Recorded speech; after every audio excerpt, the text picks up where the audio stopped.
Just wanted to offer a note at the top, same as yesterday. I am getting over the flu and apologize for the sound of my voice. This is the second part of a two-part interview. We released the first part yesterday. Please be sure to listen to that part first before continuing with this second half. This interview series briefly discusses suicide, murder, death investigation, and neonaticide. Listener discretion is advised.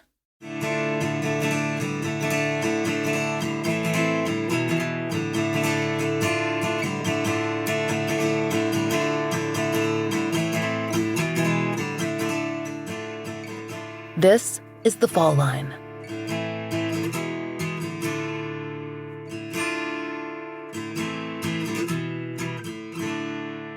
Last time, we introduced you to two volunteer investigative genetic genealogists for the DNA Doe Project. The DNA Doe Project, or DDP, is a nonprofit that works to identify does, unidentified decedents, through the use of investigative genetic genealogy, the combination of ancestry research and DNA testing. We have covered SNP DNA testing on previous episodes of The Fall Line.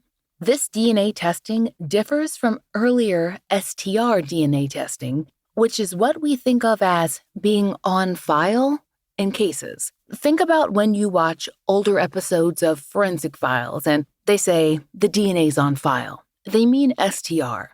STR DNA cannot be used in genetic genealogy. So an agency can't take an old STR profile and use it for familial DNA purposes. A new extraction would need to be taken and a profile developed. Most of you are actually probably very familiar with SNP DNA profiles. If you've taken an Ancestry or 23andMe test, you have one on file, waiting to be downloaded as a zip file. It's exactly the kind of information that groups like the DNA Doe Project hope that you'll upload to GEDmatch. There's been a standing issue that we'll begin today's interview discussing. It has, so far, been easier to solve the cases of individuals of Western European descent than any other group. Private DNA databases skew to those of Western European ancestry, and so does GEDmatch. But when you look at the classic forensic databases maintained by law enforcement, like CODIS, things seem very different. In 2020, Aaron Murphy and June H. Tong published an article in the California Law Review entitled The Racial Composition of Forensic DNA Databases. They completed a study on the racial makeup of forensic databases and explained their process as follows. Quote, "First, we obtained data from states in response to our request under the Freedom of Information laws. Second, we devised an original estimate based on public information about each state's DNA collection policies and the demographic data that matches those policies. In other words, we reverse engineered the National DNA Database. Both approaches revealed dramatic disparities in the racial composition of DNA databases, including that DNA profiles from Black persons are collected at 2 to 3 times the rate of white persons. Other populations, especially Indigenous Americans, are also overrepresented in CODIS, the forensic database." This is a really interesting article, and it digs into many statistics that are often used and tossed around but not regularly cited, and we'll link it in our show notes so you can read it in its entirety if you wish. But it points to some of the issues that arise in investigative genetic genealogy, not the least of which is that more white people are in the voluntary databases and more people of color are in the compulsory databases. Disparity in genetics doesn't stop with forensics. As Stat Health reported in 2020, quote, "Geneticists have been grappling for years, some more urgently than others, with the underrepresentation of Black individuals and other people of color in genetic studies, databases, and the reference genome. While there has been some halting progress, these problems have resulted in tests that only work for people of European ancestry and have undermined hopes that everyone might benefit from personalized medicine." End quote. Addressing database inequity in investigative genetic genealogy was one of the topics I discussed with Karen and Megan of the DNA Doe Project. If you'd like to hear more about specific issues in solving cases in Mexican, Central American, and South American unidentified decedents, please be sure to listen to our February 2022 episode on the murders of 3 unidentified decedents known only by their aliases: Sebastian Pascal, Rodolfo, and Pablo Hernandez Cruz. So, something we've talked about before on the show is that people of European ancestry are generally overrepresented in DNA databases. I know that's something that can be an issue in investigative genetic genealogy. How is DNA Doe Project working to help address some of those gaps in the databases that you're able to access? This is Karen. So one of the things that we wanted to do in our work at DDP is try to ensure that everyone has an opportunity to have their name back. So all of us that serve as team leaders or volunteer genetic genealogists at DDP have noted that that's not the case right now. Our cases of John and Jane Does that are from minority populations are much less likely to be identified using investigative genetic genealogy as compared to their Caucasian European American counterparts. And that actually doesn't just affect minorities of color. We also have cases of Eastern European John and Jane Does who also have very low matches in the DNA databases. So one thing that we began earlier this year was a featured case matching opportunity every month at DDP. This started in May of 2022 when we attended CrimeCon, which is a very large true crime convention. And we offered an opportunity at CrimeCon for people to submit their GEDmatch kit numbers to us and find out whether they're a match to any of our 12 John and Jane Does that we were featuring at CrimeCon. This was a really, really popular event for us. And there were many people who visited our booth at CrimeCon and many people who uploaded to GEDmatch just to find out if they were matches to these John and Jane Does. So when we saw the impact of just that initial case matching event, we decided to take it to the next level and offer something every month through an online format. And we decided to also leverage this to impact our cases of people from minority populations. So I have some statistics to share about how that has affected our cases and how it's affected the database. So in that first weekend at CrimeCon, when we were asking people to upload to GEDmatch, we impacted the database by 5 to 10%. So they were having 5 to 10% greater uploads than they do normally just from CrimeCon. And that could not be attributed to any other event. So we were really proud that we had such an impact that weekend. Additionally, we have people now that upload every month in response to our featured cases. One thing that's important to mention here is that DNA Doe Project soon realized they could match up cases with important events happening in the world and use that tie-in on social media. For instance, June is Pride Month. So they chose a themed case to match that, a case that I mentioned last episode. Julie Doe, a trans woman who was found on the side of a Florida highway in 1988 and who is a likely homicide victim. Fall Line listeners will be very familiar with Julie's case. We covered her back in 2019 and recently re-released her episode with updated comments from DNA Doe Project and Lee and Dr. Anthony Redgrave of the Trans Doe Task Force. Karen told us about how Julie's case kicked off their monthly push for uploads. In June, we featured Julie Doe. That month, we got 76 submissions. 14 were matches to Julie, and 7.6% were newly uploaded to GEDmatch. In July, we featured Kenora Millie Jane Doe.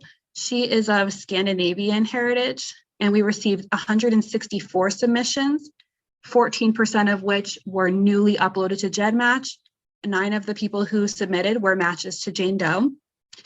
In August, we featured Bowmanville Jane Doe, who Megan was just talking about. She's of Caribbean heritage. We received 100 submissions. 3 of them were matches to Jane Doe. And then at this point, I started separating them into 2 groups. So people that were new matches since CrimeCon, and then new matches for the month. So in August, 11% of the people who uploaded were new since CrimeCon, and 2% were new in August 2022. And then for September and October, we've just completed this case matching event. And we did a big push for Latin American Heritage Month, since, for one thing, Latin Americans are overrepresented in terms of unidentified remains in the United States.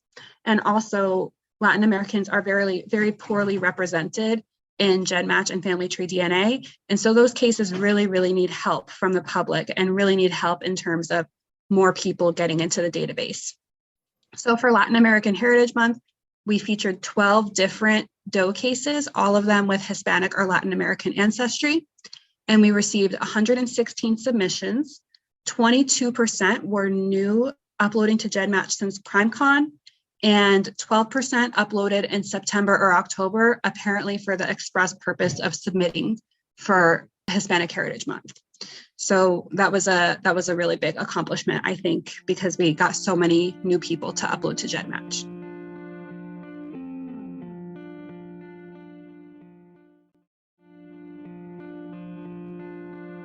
So, on a related topic, I would love to hear from y'all about the situation that's happening now and has been happening in Pima County, Arizona, because I believe it addresses several of the topics we've been discussing in this conversation: challenging cases, the need for funding, how DNA Doe Project is working to help identify individuals in an underserved population in terms of investigative genetic genealogy. This is Karen. So Pima County is an area that's extremely close to my heart. I'm from Arizona originally, and Pima County is extremely unique in a number of ways. One is that it's very close to the US and Mexico border. So unfortunately, a lot of migrants trying to cross the border lose their lives in that region.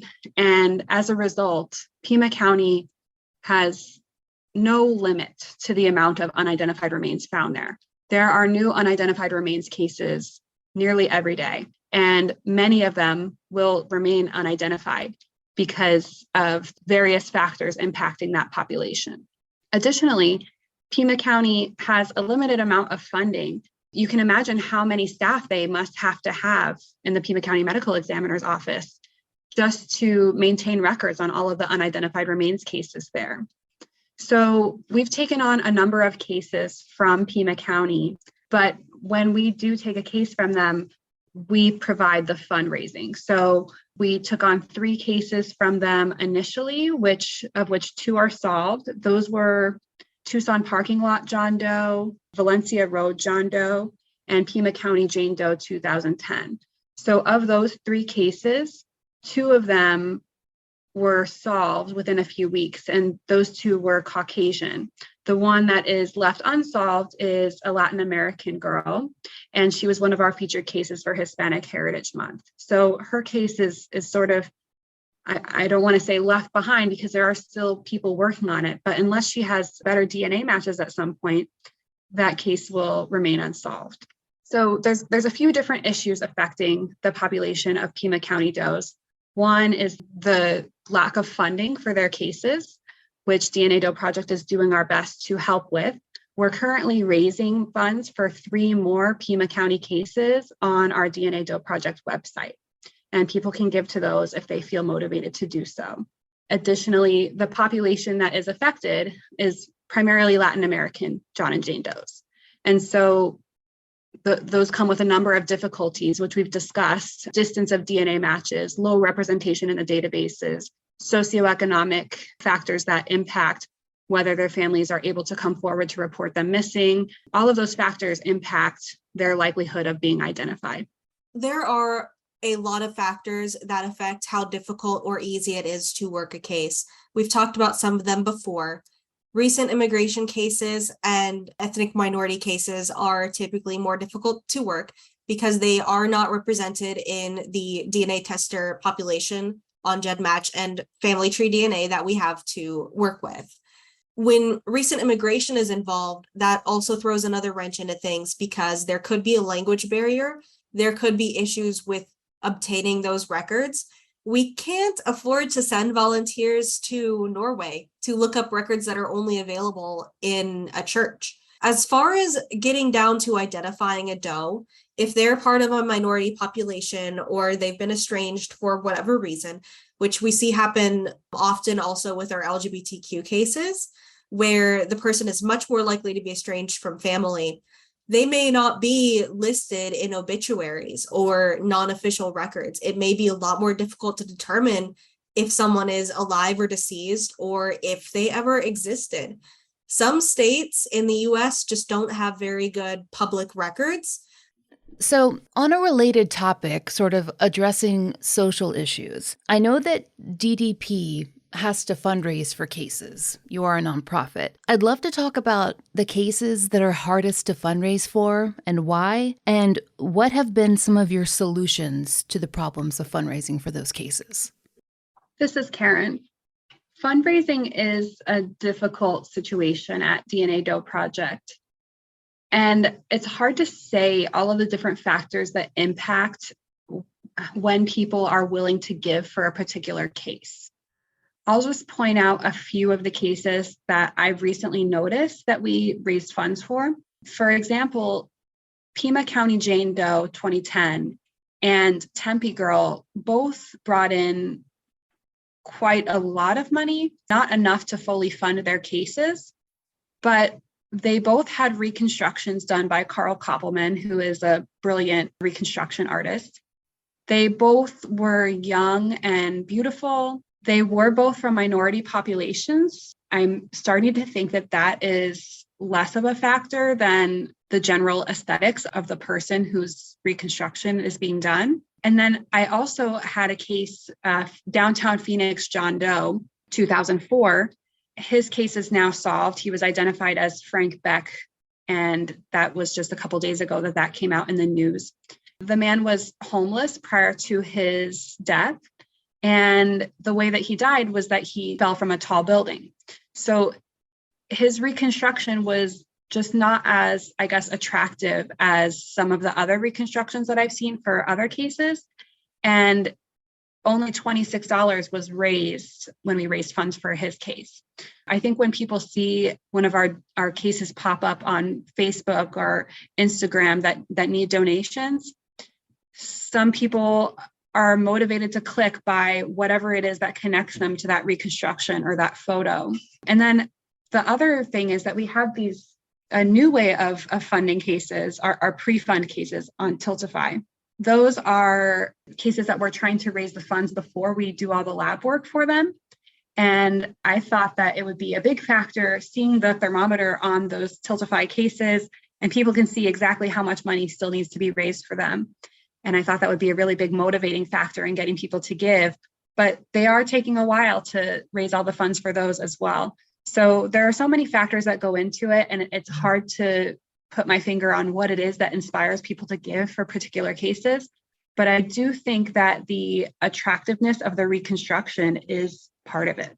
So, Karen, I know you and I have talked in the past before about the regional funding solution. So I'd love for you to talk a little bit more about that, because to me, the idea of looking at a resource-rich area and how to sort of redistribute funds there is such a good idea to me. Sure. So one thing that we've been looking into doing at DNA Doe Project is fundraising based on the region that a John or Jane Doe was found in. We had the idea initially to set up regional fundraisers, for example, Southwest cases, where people that are in the American Southwest can donate to one fund that would be distributed to cases in the Southwest. So in the Southwest, you might have states with more areas of wealth and less areas of wealth, but perhaps the people that are giving more in the wealthy areas would sort of make up for the less wealthy areas where people are able to give less. However, we have some difficulties sort of distributing funds in that way, because when you sort of make a promise as to where funds will go based on the way the fundraiser is set up, and then you can't prove that you distributed the funding in that way, that can get you in trouble with your donors. So we're still working on the best way to set things up like that. So one case that we fundraised for a while back was Mercer Island John Doe.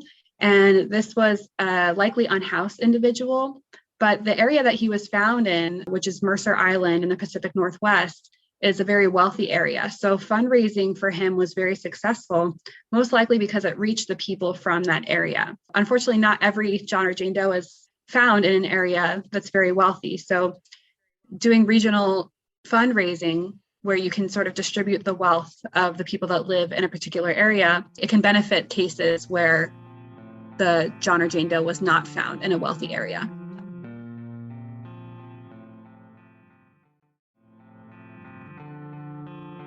So, to change gears a little bit, and you guys have already talked a bit about collaboration, but I'd love to hear a little more about that because I know just from my conversations with other people who've worked and do work now at DNA Doe Project, and from speaking with Margaret Press, one of the founders of DNA Doe Project, that collaborative work is the key to success with DDP. Can you talk more about how collaboration helps solve cold cases? This is Karen. So my first comment about this is that our primary collaboration is with our law enforcement partners. One case in particular that I would like to point out that collaboration was absolutely necessary to solve the case is that of Patricia Skipple, who was known as Blue Pacheco Jane Doe. She was a victim of the happy face killer, Keith Jesperson, and she is of Norwegian descent. So the difficulties with that population, you have the surname system, which is very different from the way that we use surnames in the United States. You also have a lower representation in GEDmatch and family tree DNA than some other populations. And you have the difficulty of international records. So what we did with that case was a lot of voluntary target uploading. So we would have our law enforcement partner contact people who we thought might be related to Jane Doe. And then our law enforcement partner would ask them to upload to GEDmatch. And then that allowed us to rule in and rule out certain lines of the family tree. And eventually we got to a nephew. So her nephew ended up uploading to GEDmatch, and that is what solved her case. So without the partnership of our law enforcement agent in that case, it would be unsolved today. And it took 2 years of doing that process for her case to get solved. But it was the best collaboration that I've seen thus far. On the topic of IgG, if you could pick one thing to improve, and I won't hold you to one, but try to shoot for one, whether it's testing, databases, funding for certain aspects, what do you think would be most vital in supporting DDP's ability to resolve as many cases as possible? This is Karen. I'm going to have to go with funding because funding is the primary barrier that we see come up again and again for agencies that want to pursue IgG for cold cases, whether it's a John or Jane Doe case, a suspect case. Funding is the main barrier. This is Megan. And for me, I think increasing public trust is incredibly important for me. There is a lot of discourse right now about investigative genetics, genealogy, and ethics. And DNA Doe Project as a whole, every single volunteer, we want to see increased ethics and accountability in this process, just as much as the public does, just as much as anybody does. At the same time, we need people to trust us and to trust our process and to trust IgG's process. Otherwise, we won't be able to continue to solve these cases that the victim has been wronged and neglected in so many different ways across time. IgG is usually one of the last-ditch efforts to identify someone who all other efforts have failed. And we have seen cases where we've started the IgG process and then they're identified through other means, and that's fantastic. But a lot of our cases, they would still be cold today if we didn't go through this process. And we want to start to heal and right those wrongs that historically we have seen in the past with things like police distrust and possibly police incompetence. We see it a lot with our cases where, again, maybe a missing person report wasn't taken way back when because the police thought, oh, they're just, they're not worth our time, or they wouldn't investigate. They treated them as a runaway. Or we see does that just weren't investigated because the police may have thought the same thing about them, that no one was going to miss them. And I hate to rag solely on the police about this, right? But essentially, it is their job. Another thing that I see a lot is public distrust of the way that these databases work. Even a lot of people are uncomfortable with giving their DNA sample for law enforcement. For example, I'm opted in on GEDmatch for law enforcement cases, which don't include does nowadays. Does we can compare to the entire database. But if someone is working to identify a suspect in a law enforcement case, they still can only see and use matches that are opted in on GEDmatch. I'm opted in, my husband is not, and that's perfectly fine. On the topic of law enforcement and also medical examiners, have you seen an increased understanding in terms of law enforcement and their awareness of what investigative genetic genealogy can and can't do, and how they interface with investigative genetic genealogists and their understanding of what DNA Doe Project can bring to a case? This is Karen. I see a really wide spectrum of understanding, ranging from we have some law enforcement agents that we work with who have such a grasp of IgG that they could participate on their own cases. They could potentially be onboarded to the IgG team working on their case and participate in it meaningfully. And then I've also worked with agencies where their understanding of IgG is very limited and they don't have the time or the bandwidth to really grasp that understanding. One thing that I hope will at least get out in the public more is the difference between traditional DNA testing and the type of DNA testing that we use for IgG.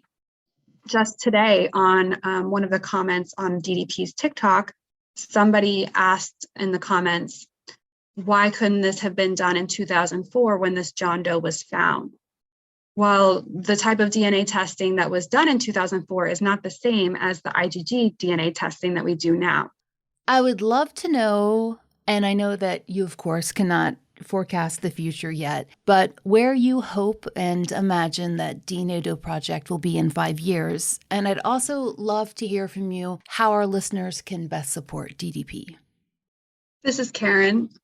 5 years from now, I hope we'll have seen an impact to the databases that benefits our long haul cases, our underrepresented populations, our minority populations. And I hope that we'll be seeing more of those cases get closed.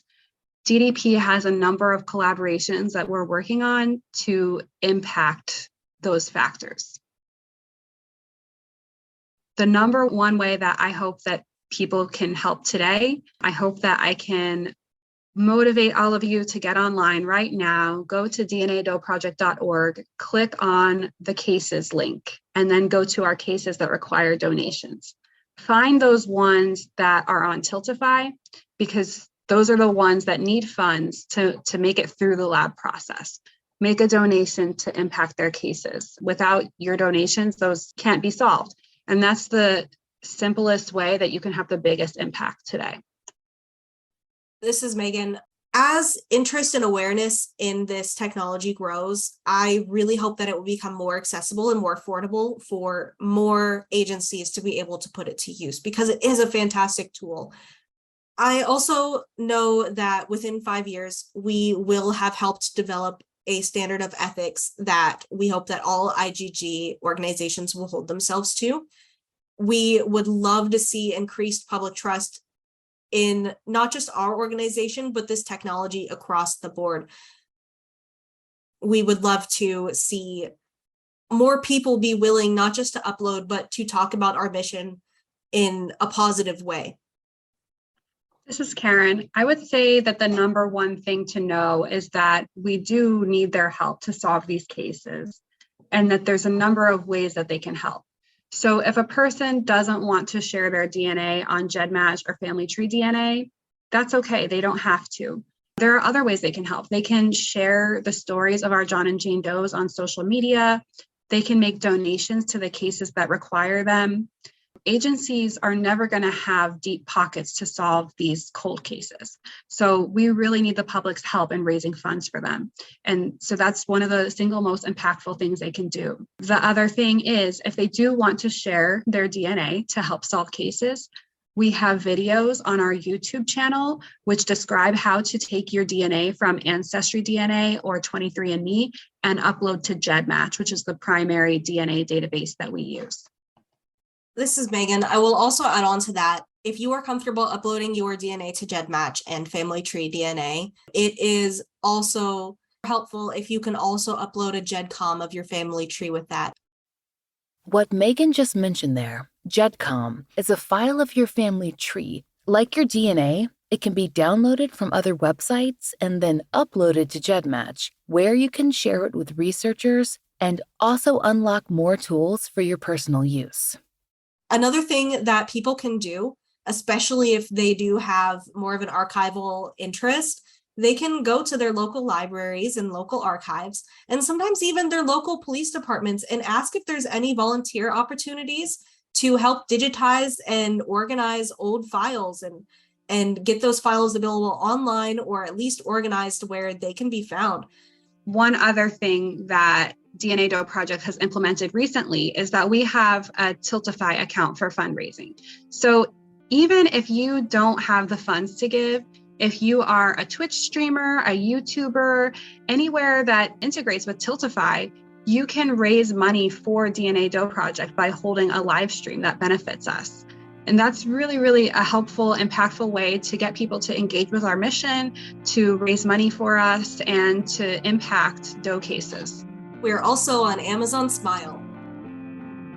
Thanks again to Karen and Megan for joining us today. We'd like to ask our listeners to join us in donating to one specific DNA Doe Project case.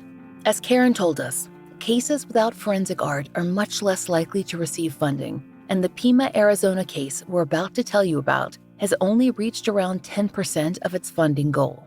We asked DNA Doe Project which case they'd like our help with, and they chose this particular case because it's received the least funding to date.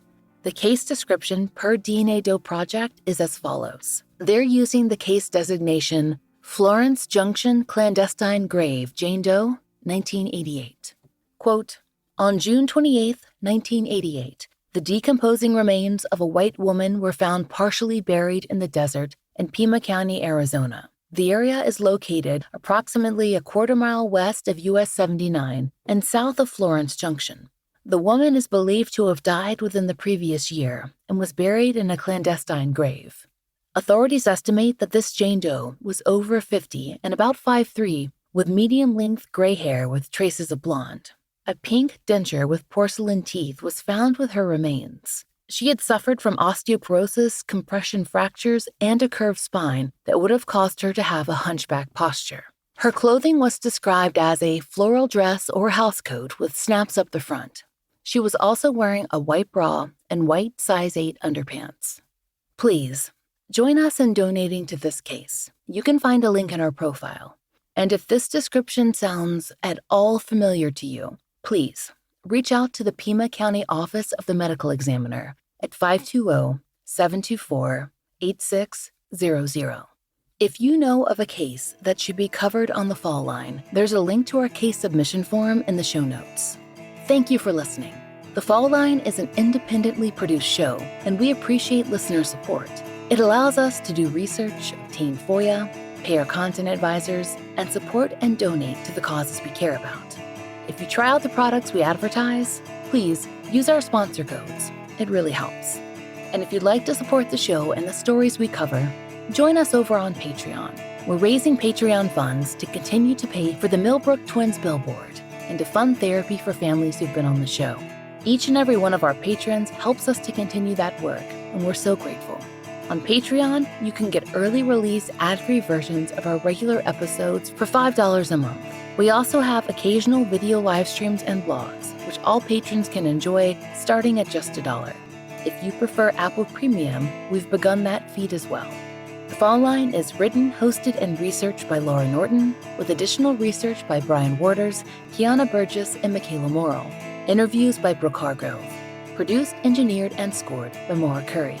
Content advisement by Brandy C. Williams, Liv Fallon, and Vic Kennedy. And, as always, our most special thanks to Angie Dodd, Liz Lipka, and Sarah Turney. As of November 2022, our monthly donation is going to Season of Justice to support their testing and family grant initiatives.